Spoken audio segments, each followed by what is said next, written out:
والسلام على أشرف الأنبياء والمرسلين وعلى آله وصحبه أجمعين. سبحانك لا علم لنا إلا ما علمتنا إنك أنت العليم الحكيم. رب اشرح لي صدري ويسر لي أمري واحلل عقدة من لساني يفقهوا قولي. أما بعد، الحمد لله على نعمة الإسلام، الحمد لله على نعمة الإيمان وكفى بها من نعمة. اللهم سلمنا لرمضان، سلم رمضانا لنا وتسلمه منا متقبلا. اللهم سلمنا لرمضان وسلم رمضانا لنا وتسلمه منا متقبلا. اللهم سلمنا لرمضان وسلم رمضانا لنا وتسلمه منا متقبلا. Alhamdulillah, segala puji bagi Allah Subhanahu wa taala yang memberi kita nikmat Islam iman, memberi kita nikmat sehat sempat, memberi kita nikmat semangat untuk selalu dan selalu datang di tempat-tempat yang di situ menjadi tempat turunnya rahmatnya Allah Subhanahu wa taala, turunnya ketenangan dari Allah taala, turunnya ampunan dari Allah Subhanahu wa taala, dan juga berbagai macam anugerah yang lainnya yang Allah taala berikan hanya kepada hamba-hamba pilihannya. Utamanya kita melakukan semua perkara ini di bulan yang sangat mulia, di bulan Ramadannya Allah Subhanahu wa taala. Maka setiap langkah kaki, setiap apa yang jenengan perjuangkan, setiap apa yang kita sabari untuk kita lakukan di dalam jalan istiqomah ini tidak akan pernah sama dengan apa yang Allah taala berikan di hari-hari yang lainnya, di bulan-bulan yang lainnya. Maka selama Ramadan ini sudah berlalu setengah lebih dari Ramadan kita. Semoga Allah taala menerima apa yang telah berlalu dari kita dan menjaga apa yang masih akan berjalan untuk kita. Dijaga istiqomahnya kita, dijaga kebaikannya kita, dijaga amal-amal soleh kita sampai kita selesaikan Ramadan nanti dalam keadaan yang indah zahir batin, dalam keadaan terampuni zahir batin, dalam keadaan menjadi hamba-hamba yang memiliki keimanan yang sangat-sangat berharga di sisi Allah Subhanahu wa taala. Dan mungkin apa yang Allah taala berikan kepada kita di hari-hari Ramadan ini masih bisa kita istiqomahi sampai di luar Ramadan. Ndak mandek ngajine berbodoh, ndak mandek sholat malamnya selesai lebaran, nggak mandek ribai. Ramadan menang bisik, berbutuh pulaan, jangan sampai ibu. Jadi apa yang kita usahakan untuk kita istiqomahi di hari-hari Ramadan ini sebisa mungkin kita pegangi sampai kita keluar dari Ramadan. Dan mungkin setiap dari kita dapat malam Lailatul Qadar. Setiap dari kita dapat kebaikannya malam 1000 bulan. Setiap dari kita mendapatkan sesuatu yang sangat mulia yang Allah Ta'ala berikan kepada hamba-hamba termulianya. Alhamdulillah kita masih ada di dalam pembahasan perkara Ramadan. Kalau minggu yang lalu kita bahas tentang iktikaf, ilmunya iktikaf, syaratnya iktikaf dan lain sebagainya. InsyaAllah minggu ini kita akan membahas tentang zakat, tentang perkara salah satu syariat yang paling nampak di dalam hamba beriman, bahkan menjadi salah satu bagian dari rukun Islam, syarat atau pondasi utama sebagai hamba yang beriman yang mengeluarkan zakat.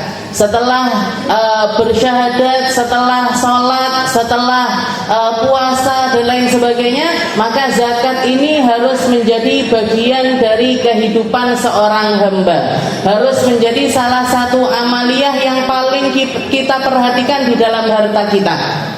Jadi harta yang Allah Ta'ala amanahkan kepada kita, perkara rezeki yang Allah Ta'ala berikan kepada kita, hendaknya kita berikan haknya Allah Ta'ala serta haknya fakir miskin di dalam apa yang kita miliki. Oleh karena itu Allah Ta'ala mengatakan wa atuhum min malillahi alladzi atahum.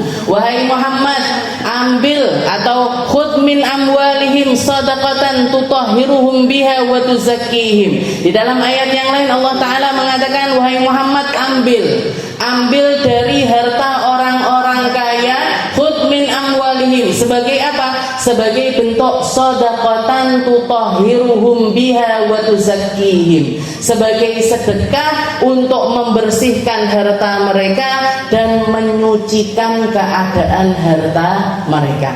Bahkan kalau kita lihat zakat ini bukan cuma menyucikan harta, tapi menyucikan pribadi seseorang, menyucikan keadaan hati seseorang, menyucikan apa yang ada di dalam penyakit paling buruk yang ada di dalam diri seorang hamba. Apa itu al-bukhul?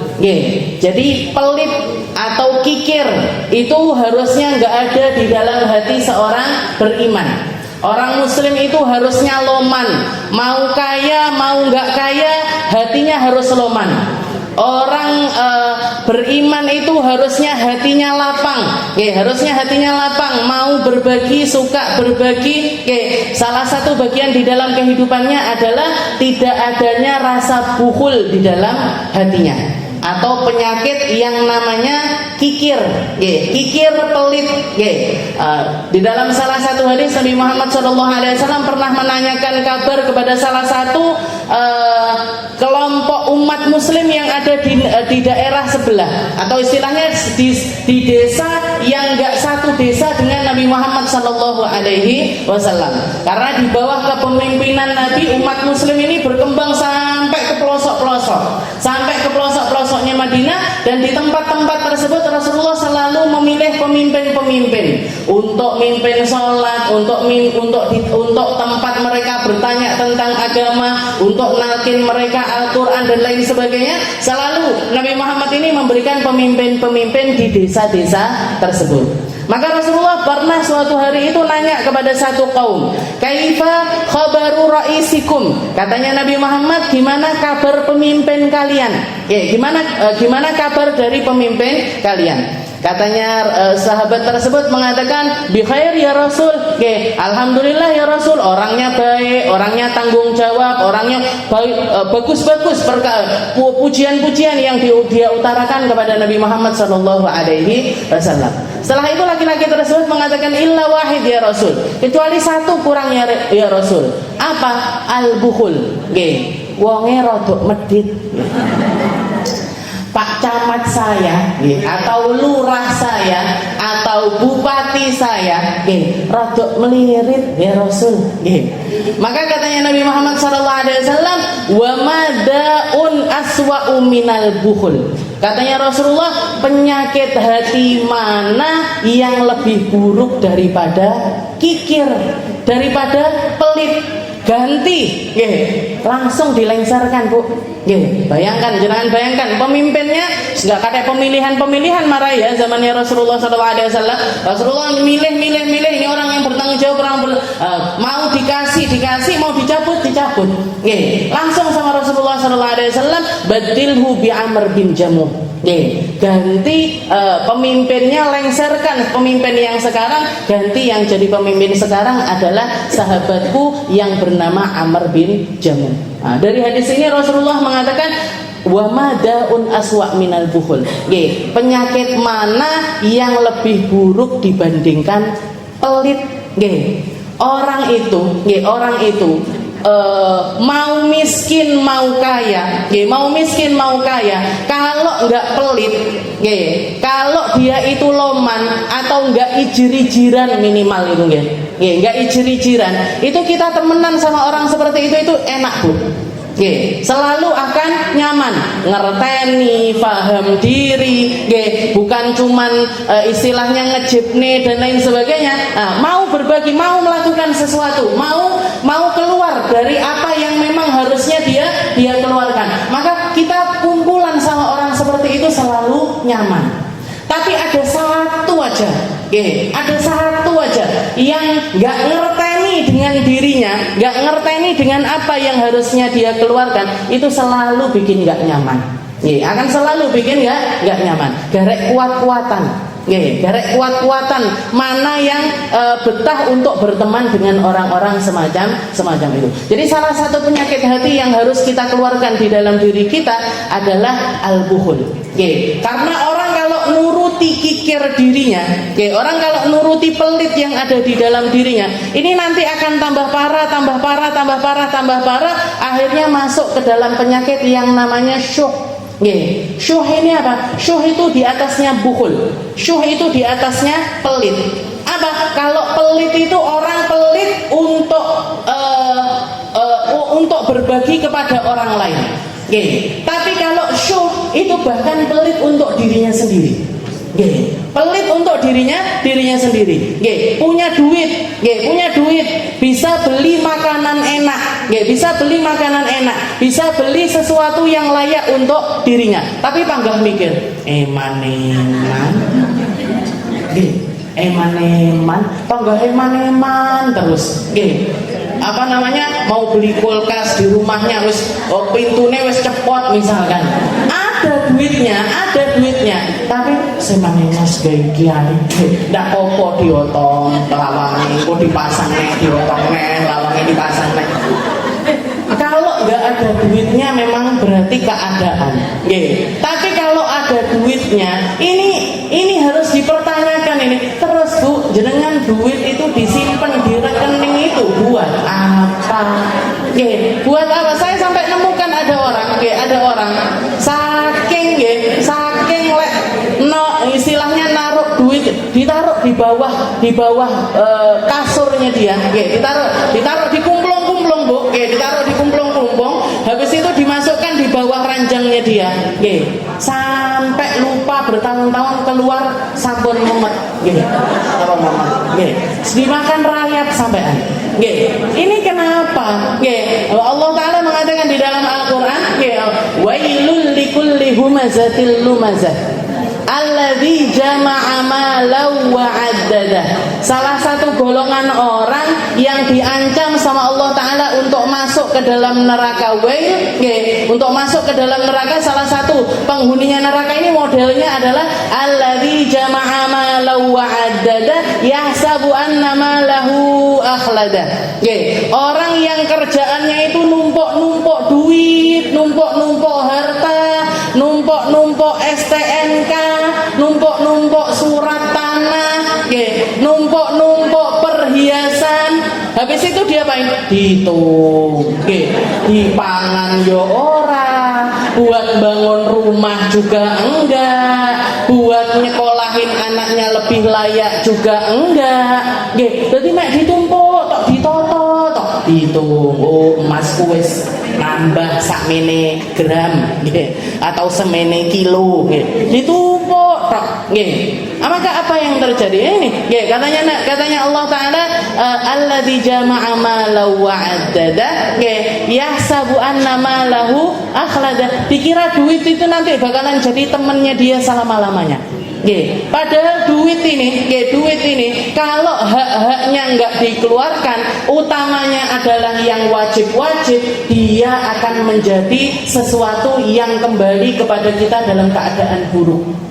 Nabi Muhammad SAW menceritakan di dalam neraka wail itu, orang-orang yang mani'uz zakah, orang-orang yang menolak untuk mengeluarkan harta bagian terkecil dari hartanya, bagian haknya Allah Ta'ala dan juga haknya orang-orang fuqara dan juga masakin. Di dalam neraka tersebut harta-harta yang dia tumpuk-tumpuk ini akan berubah menjadi syuja akra, akan berubah menjadi ular yang besar-besar, yang kerjaannya itu ngelilit sahibuha, ngelilit pemilik mereka. Setelah itu kepalanya dipatokin terus, dililit dipatokin, nanti balik lagi, dililit lagi, dipatok terus seperti itu. Dan ular itu setiap kali ditanya, mereka hanya mengatakan ana maluk, ana kanzuk, saya duitmu, saya simpenanmu, saya uangmu yang ada di rekening, saya hartamu yang ada di lemari, saya kumpulan dari koleksi-koleksimu. Dia hanya akan mengatakan hal tersebut. Ketika apa? Ketika enggak dikeluarkan haknya Allah Ta'ala, yaitu berupa zakat. Jadi zakat itu sudah minimal, Bu. Minimal kita sedekah. Kalaupun misalkan enggak nambah jariyah, enggak nambah ngasih makan orang berbuka puasa dan lain sebagainya, enggak nambah perkara-perkara yang sunnah yang lainnya, minimal zakat kita itu harus genah. Zakat apa? Entah itu zakat fitrah ataupun juga zakat mal. Zakat fitrah seperti yang sekarang ini jadi kewajiban kita, setiap dari kita. Bahkan bayi-bayi yang baru lahir di bulan Ramadan sekalipun, orang-orang yang masih punya nafas di akhir malam hari raya, maka dia punya kewajiban untuk bayar zakat. Zakat apa namanya? Zakat fitrah. Kenapa? Fitrahnya kita ini butuh dikeluarkan sesuatu darinya. Badan kita ini, zakat badan atau nama lainnya adalah zakat badan. Badan ini punya kewajiban untuk dikeluarkan bagiannya, yaitu berupa zakat. Berapa? Enggak banyak, Bu. Jenengan lihat zakat badan itu hanya nominal yang sangat-sangat kecil sekali. Sekitar 2,75 gram.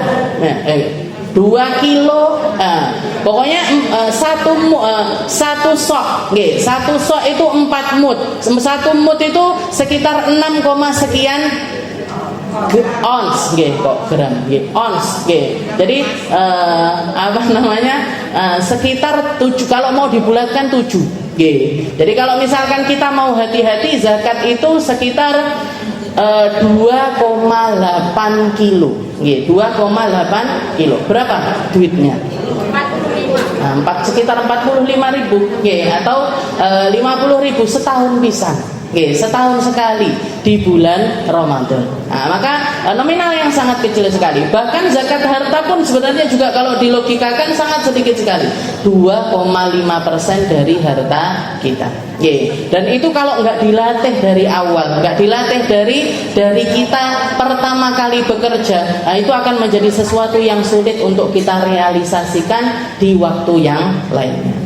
Jadi kitabuz zakat, kita akan membahas tentang bab zakat. Zakat ini syariat qadimah, syariat yang lawas, bukan cuma umat muslim aja yang melaksanakan zakat, tapi orang Nasrani, orang Yahudi, nabi-nabi terdahulu semuanya melaksanakan zakat. Allah Subhanahu wa taala mengatakan di dalam Al-Qur'an, "Wadhkur fil kitabi Ismail, innahu kana shadiqal wa'di wa kana rasulan nabiyya, wa kana ya'muru ahlahu bis shalah waz zakah wa kana 'inda rabbih mardiyah." Katanya Allah Ta'ala, "Wadhkur fil kitabi Ismail." Ini aku ceritakan kepada kalian tentang kisahnya Nabi Allah Ismail. Dia adalah orang, biografinya.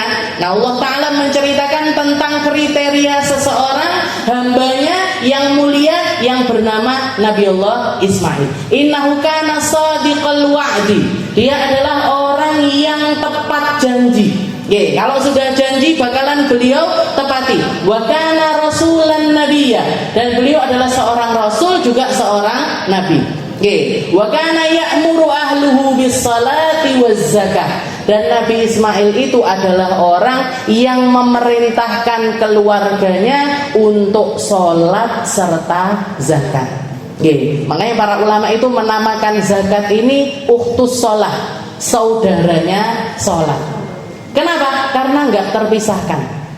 Orang sholat kudune yo zakat, orang zakat harusnya ya sholat.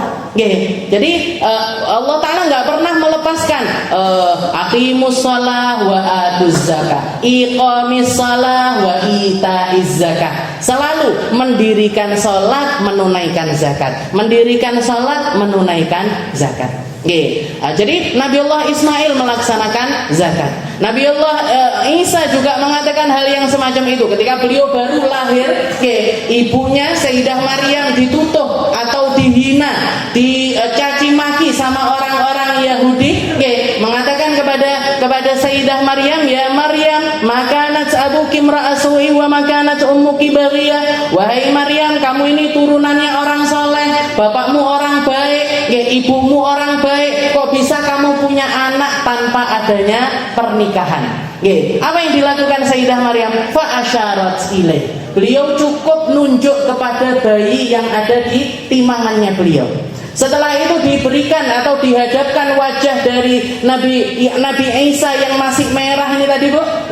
Bayi ini tadi dihadapkan kepada wajahnya orang-orang Yahudi. Seketika itu juga yantiqu bil fushah. Beliau berucap dengan kalimat yang sangat jelas pakai bahasanya orang Yahudi yang fasih.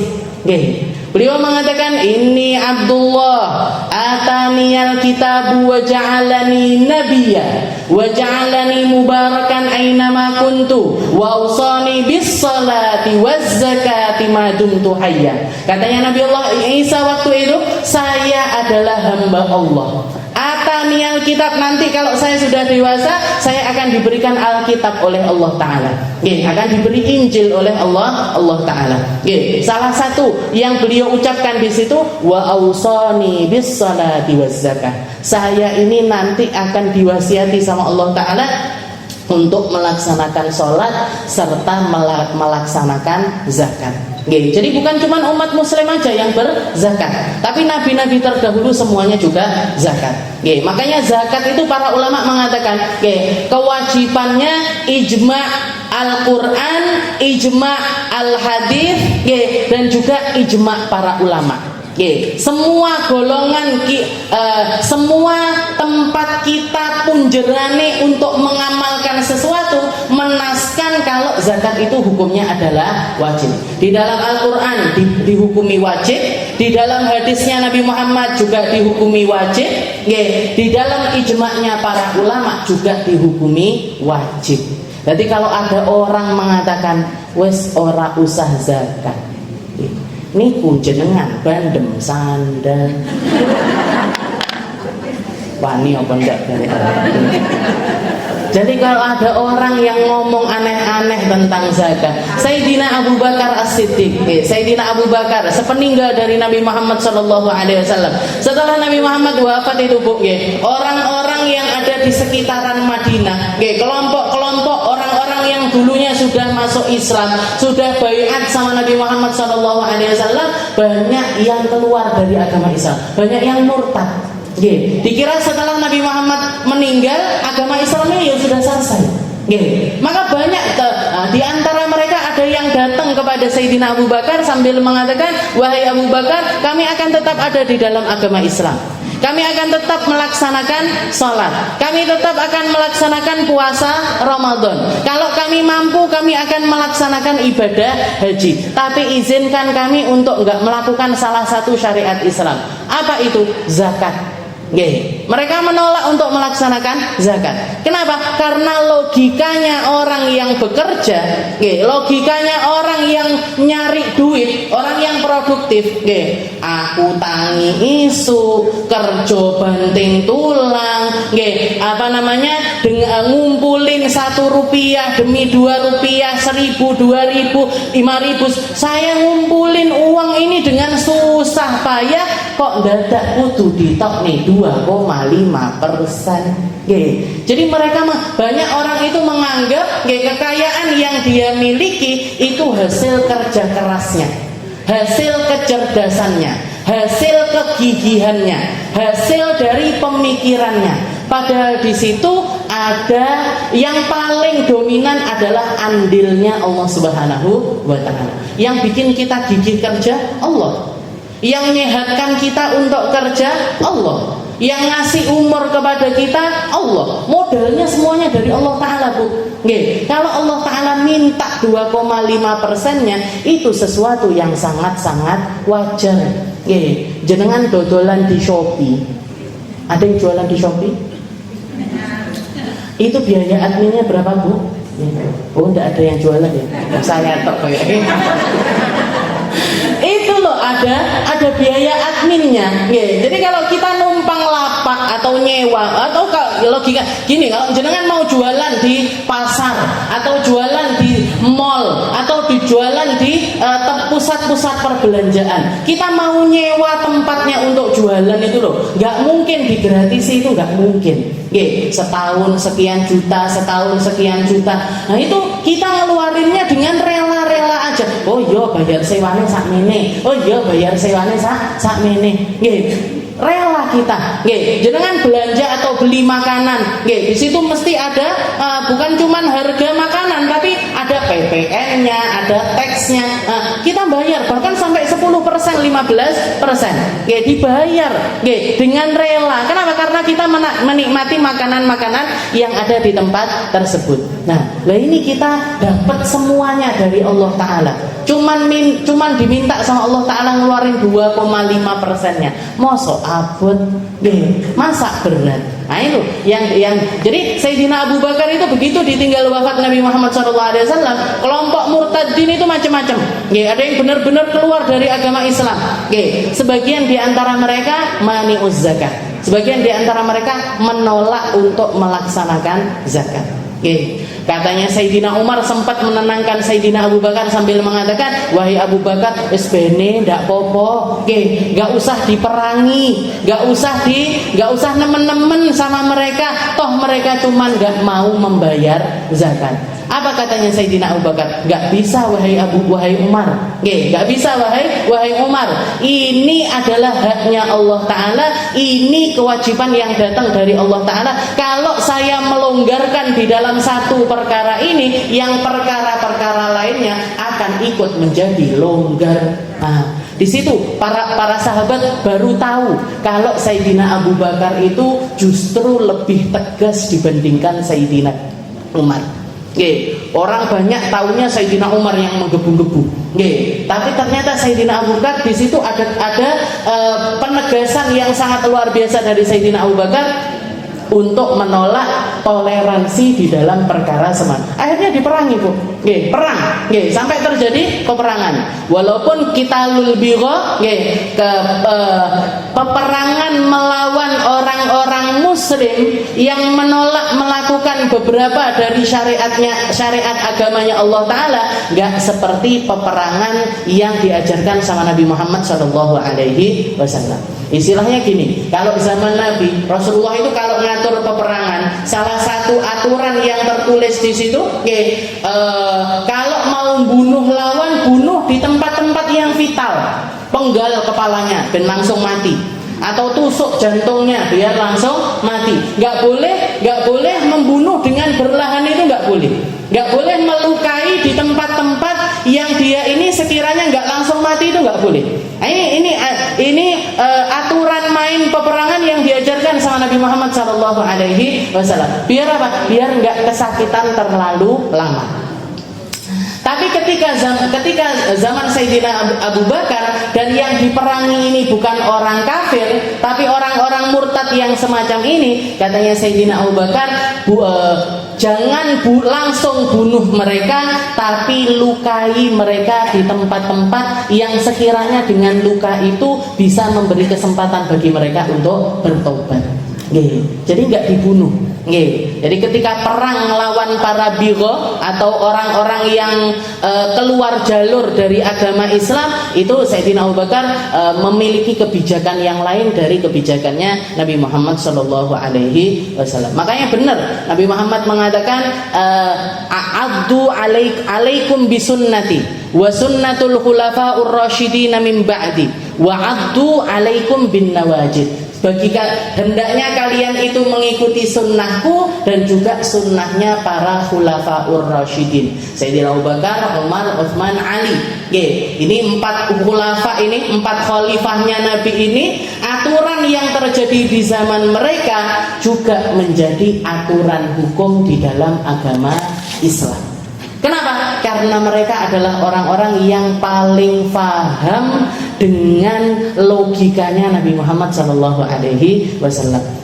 Mereka dapat Al-Quran fresh dari nuzulul awal, dari turun pertama kali. Jadi mereka orang yang paling paham Quran, paling paham hadis, paling paham sejarah, paling paham dengan hukum-hukumnya Allah Subhanahu wa Ta'ala. Kitabuz zakah, ta'rifuz zakah lughatan at-tathhir wan nama, ay az-ziyadah wal khair wal barakah. Wa li anna Allah yutahhirul muzakki biha min ad-dunub wa radilatil bukhul. Secara bahasa seperti yang tadi kita bahas, zakat itu adalah at-tathhir wan nama. Jadi secara bahasa saja zakat itu adalah pembersihan dan juga an-nama itu ziyadah atau bertambah. Istilahnya gini, harta itu kayak kita punya badan. Harta itu kayak kita punya badan. Kita ini setiap hari makan, minum, dan selalu butuh mengeluarkan sesuatu dari diri kita. Kalau nggak dikeluarkan bakalan jadi penyakit. Jenengan mau makan semahal apapun, minum semahal apapun, kalau kebelet pipis dikeluarin enggak, Bu? Eman. Minuman yang baru saya minum ini sak gelas 1.000. Mosok keluar jadi pipis. Atau baru makan steak harganya 500.000 misalkan. Eman mules ritek enggak apa-apa. Kan selalu keluar. Jadi kenapa? Karena kalau nggak dikeluarin, kalau nggak dikeluarin itu akan jadi sumber penyakit. Zakat itu semacam itu. Zakat itu semacam pembersihan harta untuk apa? Untuk dia bisa lebih berkembang.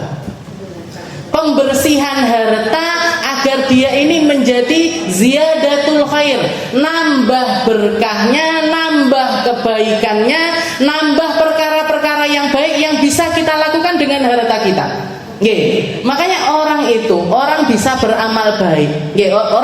Orang ketika mau beramal baik, orang ketika mau berubah di jalan kebaikan, mau banting setir hijrah di jalannya Allah Ta'ala, perkara yang pertama kali harus dilakukan adalah melihat dari mana jalan rezekinya. Jadi jenengan itu kalau misalkan saya pengen jadi wong apik, saya mulainya dari mana? Ngaji wis, sholat sudah pasti, sholatnya dibenahi itu sudah pasti. Setelah itu untuk kita ini biar jalannya ini nggak masdud, biar jalannya ini nggak mampet, biar jalan kebaikan ini bisa terus bertambah. Itu lewat mana? Kita perhatikan jalan kita nyari rezeki. Penggaweanku apa yo? Aku ngaji tapi nyambi apa? Misalkan, dodolan togel misalkan. Jauh sekali atau misalkan nyambi jadi rentenir. Nah, ini yang kadang-kadang nggak kelihatan. Jadi nyambi, teman-teman yang utang nanti utang 1 juta, balik 1,5 juta, utang 2 juta, balikan 2 juta sekian, utang sekian juta. Nyambi hal yang semacam jangan lihat. Ketika jalan rezekinya kita ini nggak kita perbaiki, kebaikan itu hanya akan menjadi kebaikan sementara dan nggak akan pernah bisa berkembang. Karena Nabi Muhammad SAW mengatakan kullu lahmin nabata min haram fannaru aula bih. Setiap daging yang tumbuh dari perkara yang haram, neraka lebih layak untuk orang tersebut. Dan setiap hamba, setiap orang yang makan dari perkara yang halal, atau ajawarihu sya'a am aba. Kalau orang makannya baik, dikasih makan yang baik, merhatikan apa yang masuk ke dalam perutnya, mau nggak mau jadi orang baik, mau nggak mau jadi hamba taat, mau nggak mau badannya ini akan condong kepada kebaikan. Tapi begitu kebalikannya, kalau orang sudah jalan rezekinya ini dari perkara yang haram, jalan rezekinya ini dari sesuatu yang Allah Ta'ala murkai, asad jawari sya'amaba, dia mau nggak mau pasti bakalan maksiat. Mau nggak mau pasti bakalan maksiat. Karena apa? Karena asal atau istilahnya bensin dirinya ini, vida nafsi atau makanan yang jadi tenaga dari dalam dirinya ini tadi berasal dari sesuatu yang haram. haram itu narik keharaman-keharaman yang lainnya, halal itu narik kehalalan-kehalalan yang lainnya. Jadi yang perlu kita perhatikan adalah hal yang semacam itu. Kenapa? Ya tadi. Jadi zakat itu at-tadhir. Zakat itu pembersihan, bersihin dulu. Setelah bersih dia baru bisa akan berkembang. Karena orang rata-rata biasanya zakat itu tahun pertama misalkan dia zakat cuman mampu 2.500.000 dari harta 100 juta misalkan keluar 2.500.000. Tahun depannya jadi 3 juta, tahun depannya lagi jadi 3,5 juta, tahun depannya lagi jadi 4 juta, terus berkembang seperti itu. Kenapa? Karena dia secara personal hartanya itu ditambah sama Allah Ta'ala, ditambah juga kemampuannya untuk mengeluarkan harta. Jadi bukan cuma duitnya yang nambah, Bu, tapi value dirinya juga naik. Jadi harga dirinya ini juga naik, tempat dirinya ini juga naik. Karena ada banyak orang yang naik hartanya tapi harga dirinya nggak naik. Mentalnya panggah mental miskin. Ada banyak orang kaya, mampu, bisa, tapi nganggep sesuatu kok larang men iki. Padahal sebenarnya dia mampu. Yang nggak mampu apa? Yang nggak mampu kekuatan dirinya. Karena dia nggak sadar di mana tempat yang Allah Ta'ala berikan untuk hamba tersebut. Tapi ketika seseorang itu terbiasa berzakat, bisa punya ukuran tahunan, punya ukuran tahunan tentang hartanya, dia akan bisa menjadikan itu sebagai tolok ukur. Aku ki wis zakat, berarti saya ini orang mampu. Orang mampu nggak layak untuk memelas kepada orang lain. Orang mampu nggak pantas untuk mengadahkan tangannya. Orang punya itu nggak pantas lagi untuk melas-melas kepada orang lain. Kenapa? Karena saya punya, sudah dikasih punya sama Allah Ta'ala. Jadi secara bahasa at-tadhhir wan nama ay az-ziyadah wal khair wal barakah. Jadi artinya dari pembersihan dan juga perkembangan harta ini adalah nambah hartanya, nambah kebaikannya, nambah barokahnya. Karena ternyata segala sesuatu itu yang penting barokah. Dudu akeh, Bu. Punya anak banyak lek nuwakal kabeh. Kalau bikin sakit hati terus, yang ini, nak, mbok mulai repot aku, Bu. Yang ini dibilang, nak, ibu butuh uang segini buat bayar ini, renek aku duit renek. Jadi jawaban-jawaban yang menyakit. Anaknya mau 10, ini malah justru jadi panah yang menghujam jantungnya satu. Enggak, dek. Iki nglarani. Mau jenengan punya anak kayak gini? Anak siji tapi bikin qurrata ayun. Anak satu tapi bikin hati tenang. Setiap kelakuannya bikin tenang, kelakuannya bikin ibunya senang, kelakuannya bikin hati orang tuanya itu tentram. Itu malah justru lebih dari cukup ketimbang 10 anak tapi nggak ada kebaikannya. Jadi ternyata segala sesuatu itu yang paling penting adalah berkahnya, harta yang barokah, anak yang barokah, umur yang barokah. Umur yang barokah. Jangan dikasih umur sama Allah Ta'ala 100 tahun. Dikasih umur sama Allah Ta'ala 100 tahun. Kalau dipakai ngaji, dipakai sholat, dipakai zikir, sumbut, Bu. Punya umur 100 tahun tapi dipakai untuk kebaikan-kebaikan, itu panen pahalanya bakalan banyak sekali. Tapi kalau dikasih umur 100 tahun, senengannya panggah mendem. Ini Bu, kok jangankan orang lain, anak-anaknya aja bakalan keluar omongan, "Mati wae lah, Pak." Mati aja lah lebih baik ketimbang kamu umur 100 tahun tapi sik panggah mendeman.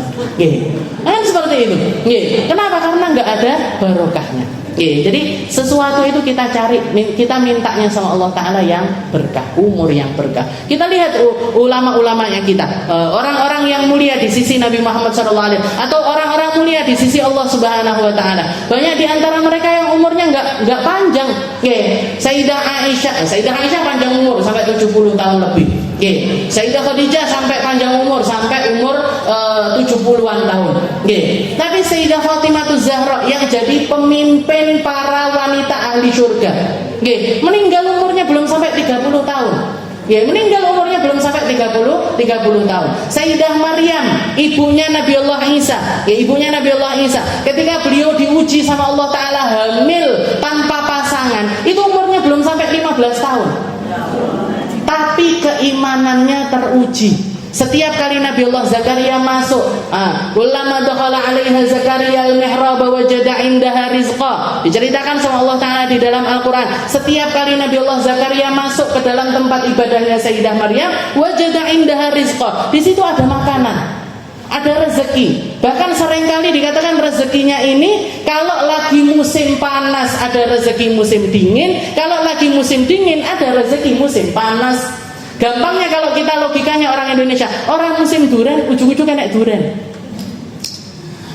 Bukan musim mangga ada mangga, bukan musim buah apa gitu, ada di tempatnya Sayyidah Maryam.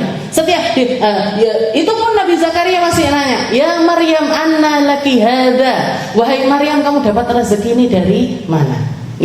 Katanya Sayyidah Maryam, huwa min indillah, innallaha yarzuqu man yasha' bighairi hisab. Ini rezeki datang langsung dari Allah.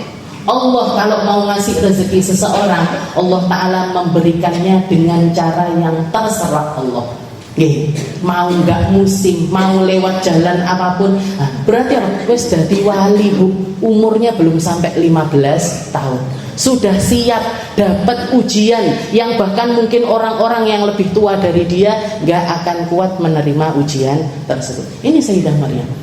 Jadi umur itu yang paling barokahnya. Namanya kita sebut di dalam Al-Quran. Setiap kali kita ngaji surat Maryam, kita ngaji baca namanya Maryam, itu jadi pahala ibadah. Mimnya berlaku jadi 10 kebaikan, roknya berlaku 10 kebaikan, yaknya berlaku 10 kebaikan. Jadi kita ngomong Maryam aja, kalau itu dari Al-Quran jadi sebuah ibadah. Jadi semua itu yang penting adalah barokah. Harta pun demikian. Harta pun demikian. Wa li anna Allah yutahhirul muzakki biha minad dzunub wa radilatil bukhul. Dan dikatakan juga dinamakan zakat secara bahasa karena Allah Ta'ala membersihkan orang yang melakukan zakat ini. Pertama yang dibersihkan adalah dosa-dosa. Karena dipungkiri ataupun tidak, orang ketika bekerja itu seringkali tersusupi dengan sesuatu yang gak sesuai dengan aturannya Allah Subhanahu wa Ta'ala. Mesti sering banyak kesalahan di dalam transaksi kita. Jangan dodolan misalkan, jualan buah misalkan, ngomong sama pelanggannya, ini buahnya manis apa kecut? Manis ini. Padahal memangnya kita buka satu-satu itu buahnya, kan enggak. Tapi karena kita melihat salah satunya itu manis, kemungkinan semuanya juga manis. Tapi kita omongin sama yang beli, manis ini bu, tadi saya sudah nyoba. Tiba-tiba dia beli sak kresek, dari sak kresek itu yang 10 manis, yang 1 kecut. Berarti apa? Berarti antara yang kita lakukan dengan apa yang kita jual kan ternyata ada pergeseran. Ada kesalahan yang terjadi. Itu bisa jadi dia menuntut kita nanti di akhirat. Tapi dengan adanya zakat, itu hal-hal yang semacam itu, kesalahan-kesalahan yang di luar kendali kita, kesalahan-kesalahan yang di luar kemampuan kita untuk menjaga, insya Allah dihapuskan sama Allah Ta'ala. Jadi insya Allah dihapus. Jadi pertama yang dihapuskan dari orang yang berzakat ini adalah dosanya dia. Waradilatil bukhul. Dan yang kedua dibersihkan cara hati di dalam merasa. Orang bisa pelit dengan duit, orang bisa pelit dengan dunia, orang bisa pelit dengan harta, itu karena saking jedite harta tersebut di dalam hati. Hubbud dunya ra'su kulli khati'ah. Cinta sama dunia itu jadi cikal bakal setiap kerusakan. Makanya dikatakan zakat ini dengan istilahnya awalnya itu mungkin dicabut dulu dari kita. Dan setiap pencabutan itu selalu sakit. Dicabut dulu rasa hati kita. Ini uangmu, kamu yang bekerja, kamu yang berkeringat-keringat di dalam mencari harta, mengumpulkan harta, tapi kamu dengan sukarela mengeluarkan 2,5%-nya, sehingga apa? Sehingga sedikit rasa hati kita untuk merasa harta ini benar-benar milik kita berkurang. Nah, nanti kalau terus dilakukan berkurang lagi sampai akhirnya lepas. Makanya doanya para ulama itu, para ulama itu kalau minta rezeki dari Allah Ta'ala, minta Allahumma ja'al rizquna fi aidina la fi qulubina. Banyak di antara mereka yang berdoa, ya Allah kasih saya rezeki, jadikan saya orang kaya, jadikan saya orang berharta, tapi jadikan harta ini di tangan saya, bukan di dalam hati saya. Kenapa? Kalau di tangan ngeluarinnya itu gampang. Kalau di tangan kita mau berbuat apa-apa dengan harta kita itu ringan. Tapi kalau sudah jedit di dalam hati, itu mau keluar 1.000 rupiah, 2.000 rupiah, abot, sulit sekali. Enggak bisa aku, kirim salam, ada open donasi ini, kirim salam, ada zakat ini, kirim salam. Padahal duitnya ada, padahal hartanya ada. Wa syar'an ikhraju malin makhsus ala wajhin makhsus biniyatin makhsusah yusraf li ta'ifatin makhsusah. Nah, itu tadi secara lughah, secara bahasa. Nah, secara syariat apa? Zakat ini apa? Aturan syariatnya gimana? Aturan fikihnya kita bayar zakat ini gimana? Ikhraju malin makhsus, mengeluarkan harta khusus. Karena ada sebagian harta yang enggak wajib untuk dizakati. Ada sebagian harta kita yang Allah Ta'ala nggak menuntut untuk dikeluarkan zakat dari harta tersebut. Semacam apa? Semacam rumah tinggal kita. Jangan kalau ngitung-ngitung harta zakat, ini uang di rekening masuk hitungan, gaji masuk hitungan, bonus masuk hitungan. Jadi harta-harta pendapatan kita itu masuk di dalam hitungan zakat. Tapi ada yang nggak perlu masuk hitungan zakat. Semacam apa?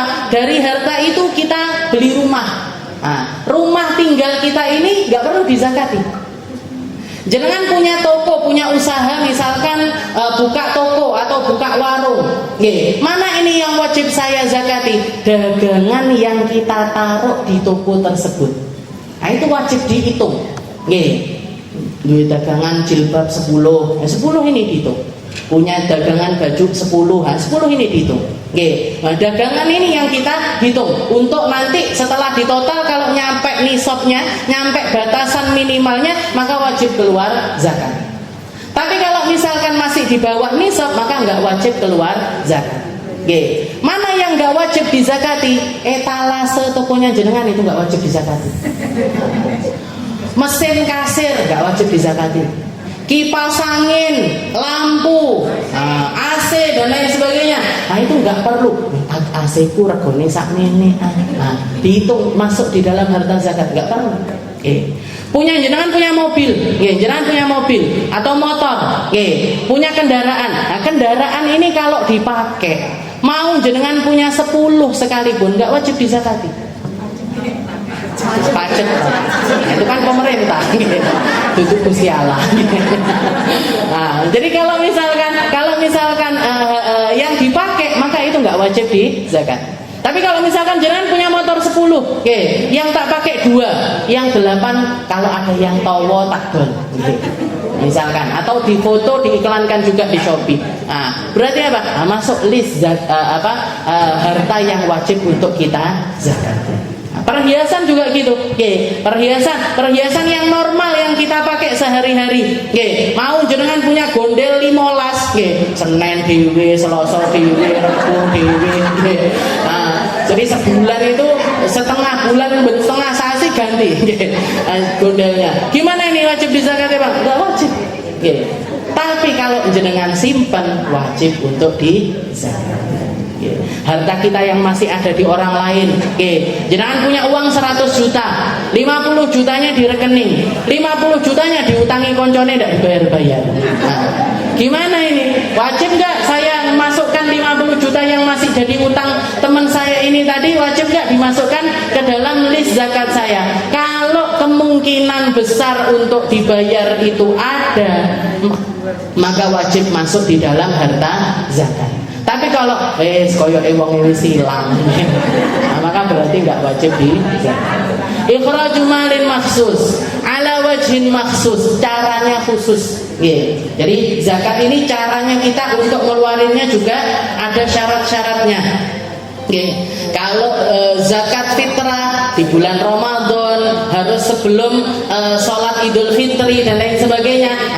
Nominalnya 1 sok itu tadi atau 4 mud sekitar 2,8 kilo beras.